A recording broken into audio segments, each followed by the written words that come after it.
What's going on, y'all? It's DG back with another video. Today, finally going to give y'all my review on the Nike LeBron 21. So let's get right into it. The traction consists of pretty much multi-directional lines. I'm not too sure the true inspiration behind the pattern, but it does remind me of fish bones. Traction is very good, but if you are on a dusty floor, you will have to wipe from time to time. It is not the best traction in the world because I did find myself slipping a little bit here and there. So again, I did have to wipe from time to time. One thing to note is that this colorway right here is translucent. So you do see a lot of the dust pickup, and I already cleaned these as well, but y'all can see that the dust is still apparent a little bit.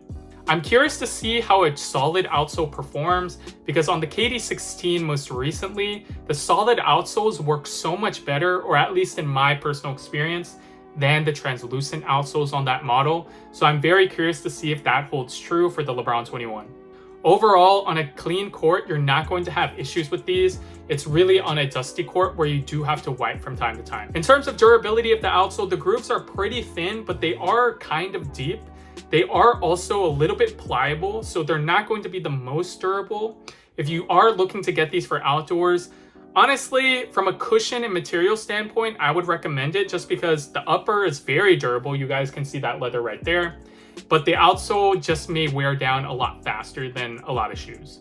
But even on a dusty floor, these were still playable. It's not the worst traction in the world. I would just say it's not going to be like a top tier for all surfaces. The cushion consists of a full-length Cushlon midsole with air zoom turbo in the forefoot and then a large zoom unit in the heel.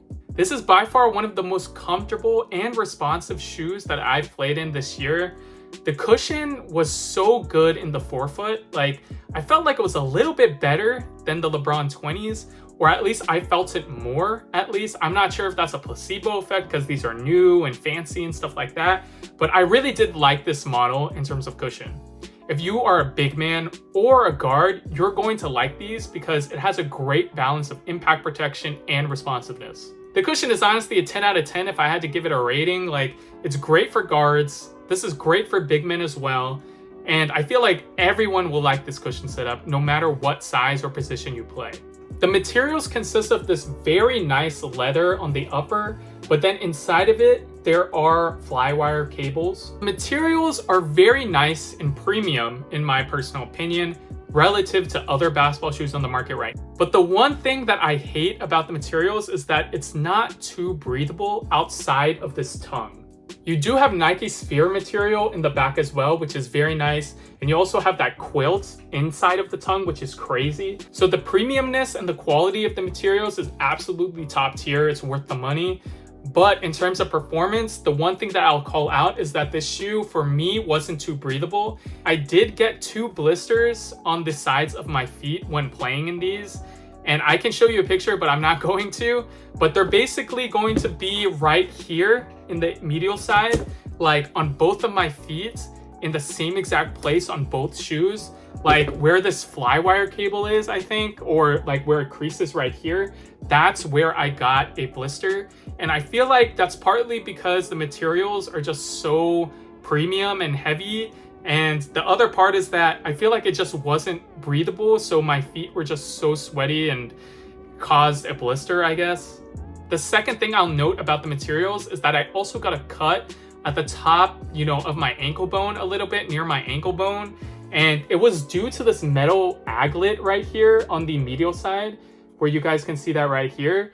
I'm not sure why I got this cut, guys. I'm not sure why I got a cut, guys, because the LeBron 20 uses the same metal in the materials as well for the lace holes.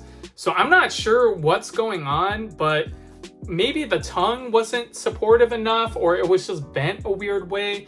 But it's just weird because I've never gotten that experience from the LeBron 20.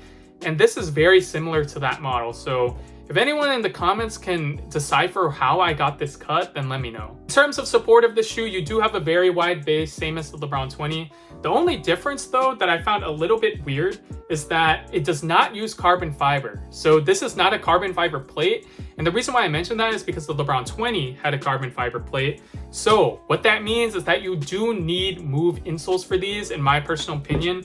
I've been playing in Move insoles for the past like year. So this insole right here is just the GOAT for any basketball shoe, not even the LeBron 21s, although these really do help with the LeBron 21s in terms of just getting more support, getting more bounce into the shoe. So I highly recommend these for the LeBron 21, especially because it doesn't have carbon fiber. So that's my take on the support. It has a wide base. You're not going to have really any issues because it really does protect your foot for sure. Like this upper is very supportive, has a wide base, even has fly wire in the upper as well. So you're going to be contained. I never felt like I was going to roll an ankle in these, but the lack of carbon fiber was a little bit disappointing. So I do like using the Move insoles in these, and these are very, very comfortable. I would say that they're just better than regular stock insoles because it does come with a plate itself. So you're getting that extra support. So definitely go to the link in my description for a discount on Move insoles for any basketball shoe. Like you can use this for any basketball shoe as long as you take out the original stock insoles. So I highly recommend it specifically for the LeBron 21.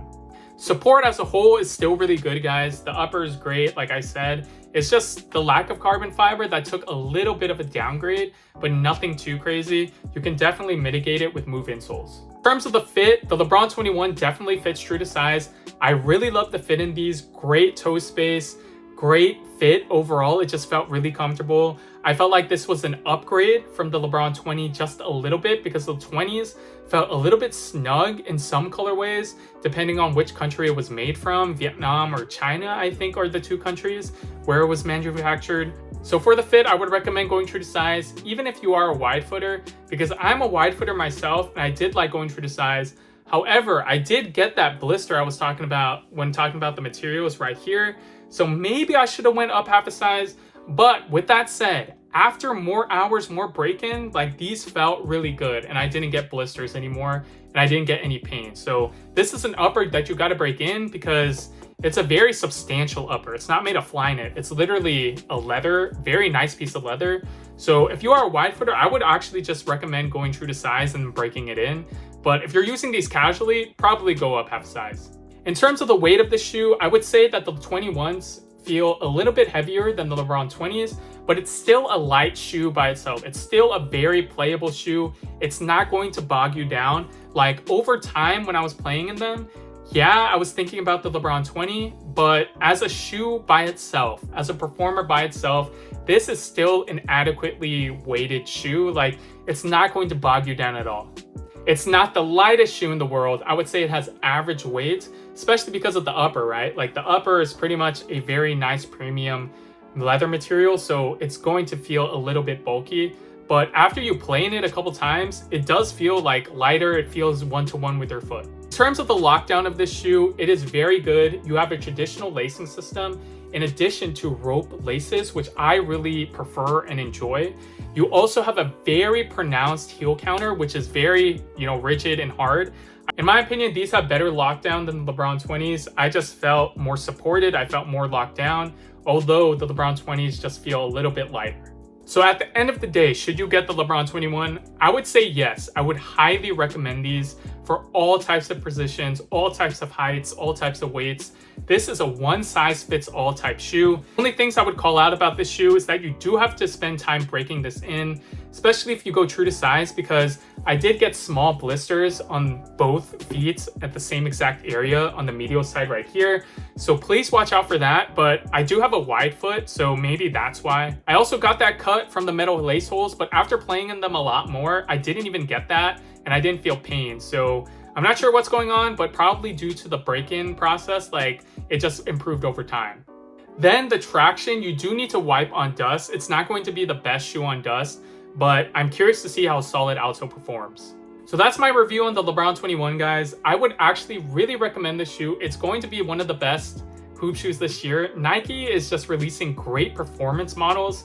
And although these may not look as sleek as the LeBron 20s, these are such a premium shoe. Like they are a very premium shoe. So when you pay for it, you're also going to get a bang for your buck, in my opinion. You guys can see that right here. It even has stitching on the medial side. Aesthetically, these are still very nice. It also has a great canvas for the upper and for future colorways. So leave a comment down below, especially if you're thinking about getting a pair of LeBron 21s, or if you're even playing in it right now. What do you guys think? Leave your thoughts if you agree, if you disagree with what I said. Make sure to like and subscribe, especially if you made it this far, and I will catch you guys in the next video. Peace.